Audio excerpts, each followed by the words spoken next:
There's no way. And where is he? And where is he now? Like, I mean, In he Chicago. is officially in jail. David, there are some bombshell moments around it. Like, you think you know somebody, you have no idea. And then all I will say, I mean, maybe I should just say it. There's this really crazy moment with Monica. He writes Monica a letter from jail. And he is like, it's just. But so once again, like with Jen Shah, they're not showing him in jail, nothing like that. It can't show him in jail. The producers of Cheer, season 2 had reached out numerous times to his attorney and to Jerry, but they've refused any interviews. He's awaiting trial. They do a really I don't blame them at that point. Oh no, nothing he could say at this point. It's so incriminating, right? Before trial, like he can't say anything. So he just likes underage. I mean, that's where we're at here. Well, no. I mean, Netflix did reach out with all sorts of options, but it wasn't like I could have closed it. It was just more like, who do you want? And I was just like, I don't really watch it. I don't just say yes to the shows I watch, but I was like, okay, Monica for sure would kind of be my first choice. I love Monica. Yeah.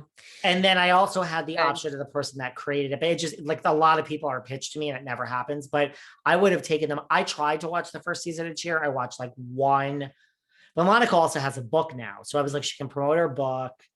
She has a book that's out, and I said the same thing. My first question was like, can I talk about Jerry? Can I ask questions? And they were like, it is part of the season. So yeah, but it just never came to fruition. Oh my God. It is so good. It's just, but I will say, I do think Cheer is a show that you're either.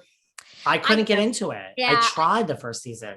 It really is like, it's almost And Just Like That, in not like as hated as And Just Like That, but it is like a show you're either in or you're not. And I do hear a fair amount of people start it and they're like, I don't get it. I don't find cheering a sport. Like, I just don't get it. So I'm obsessed. I'm getting ready to do a full, like when people follow the Sarah Fraser show in the next week, I'm going to do a full deep dive into season 2 because it is. So you would have killed if I had these people on. Listen, let me make a call tomorrow for real. I mean, it's like, I haven't followed up because I have no fucking time and I really don't care. But for you, let me see if I can get Monica on this show. Like, I really don't care. You know what show is back though, is Selling the Hamptons. Oh yes. I had Peggy last season on. Should I ask for someone? I mean, here's the thing. Other than totally defeated, you're like, no, well, here's the thing. No, here's the thing. Other than New York, I mean, the Hamptons is possibly my second favorite place in the entire world, having traveled to 55 countries and all 7 continents. I love the Hamptons. I get it. It's my thing. I hate Fire Island. So I love the real estate point. I think it helps like knowing the difference between, SAG and, like this, like Luann de Lesseps has a house in SAG. Like, you go over to Watermill, you see this one, you know what I'm saying? Like, I like, you have that Elise Slane and that Ramona Singa over in South. Like, so I love in Wayne Scott, you have that Barbara Kay, Barbara Kay. So I love the Hamptons. So I enjoy it. I think maybe because I know the Hamptons and how it works. The real estate porn is so great. I'm a little shocked it's back for a second season, to be honest. But I didn't think it did that well, but yeah.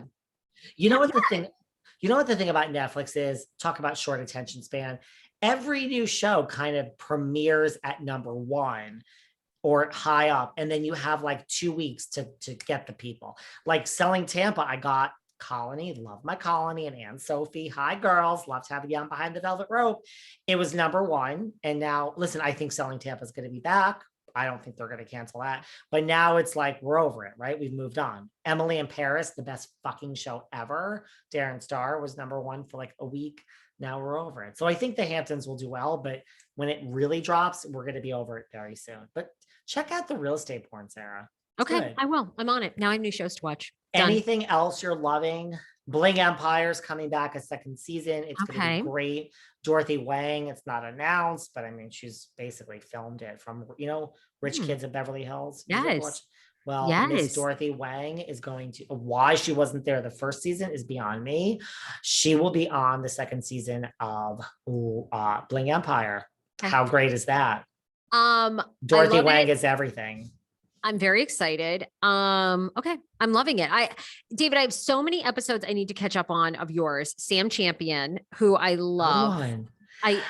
I love, how I can't believe, no offense to Sam Champion, but I figured this is, a nice, I can't believe how many people DM me that they just love Sam Champion. Where does this love come from? Everyone should listen to that episode who hasn't. It was great.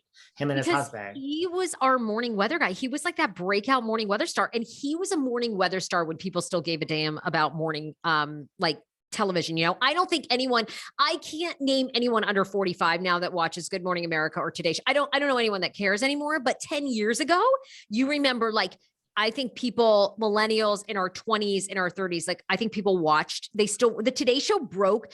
Basically, we are the Today Show now. And I know people are going to be like, fuck you, but it's true. Podcasts now break more news than news, really. So Sammy, we even talked about this on, like, no one gives a shit about Good Morning America anymore. But 10 years ago, we all did. And Sam was like this beautiful light on there. He was so good. I mean, I said to him, listen, like, people could talk about Mike Woods. They could talk about Al Roker. As far as I'm concerned, I grew up with you, Sam, like, period, the end.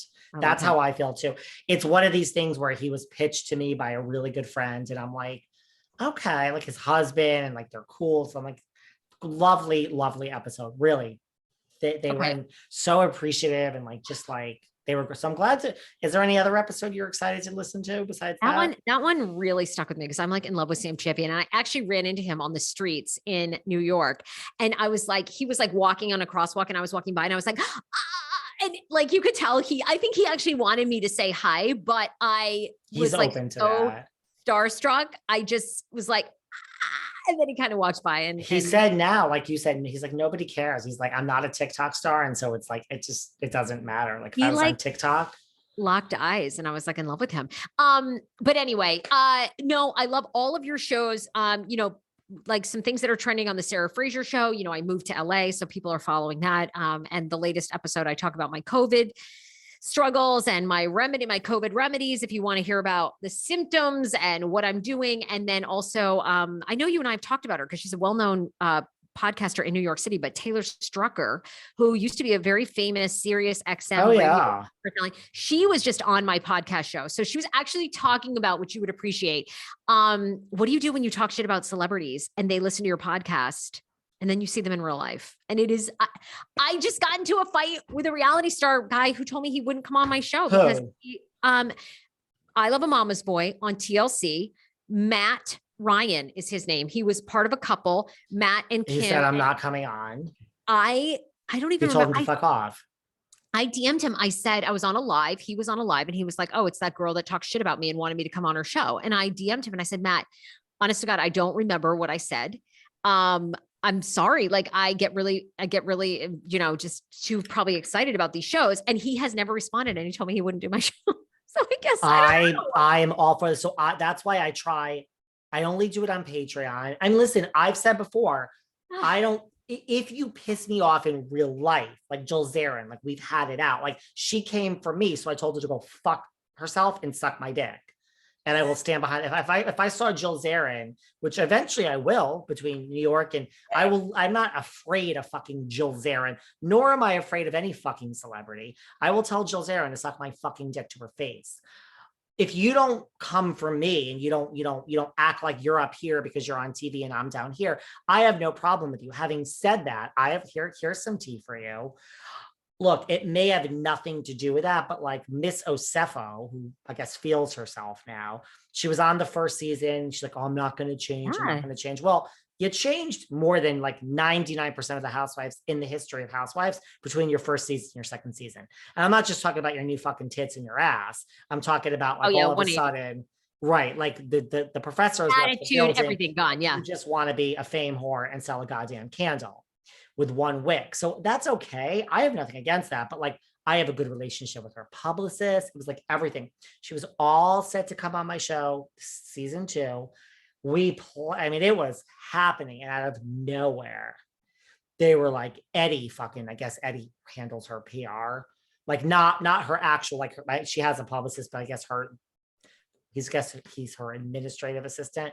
And he's like, very nice, but like respectfully, we're going to like, you're not just passing. This was like, it was going to happen with like a date. And I'm like, look, maybe one thing has nothing to do with the other. The rumor is once Nicki Minaj came to the reunion, everyone was on lockdown. See, I'm giving you guys tea. I do think that's true because I did reach out to Ashley Darby, who's been a friend, been on the show, my podcast multiple times. And none of them would speak. Like I heard once that, but your mind goes to like, I don't talk on my show. When I go on other podcasts and you say things to me like, who's the next scandal after Erica? And your prediction, PK and Dorit. That was my answer at the time. PK fucking DM me. We had a huge fight. Again, I'm a lawyer. I am not afraid of, if you walk in, I know lawyers are. If you walk in here now with a gun, I'm actually scared. If I go swimming in the fucking ocean and I see a fucking fin, I'm scared. Other than that, you don't fucking scare me in life. That's just, I'm not going to have lobotomy at this age. Nobody scares me. So I'm not looking for drama. I love everyone. Everyone truly is a 10 out of 10. I love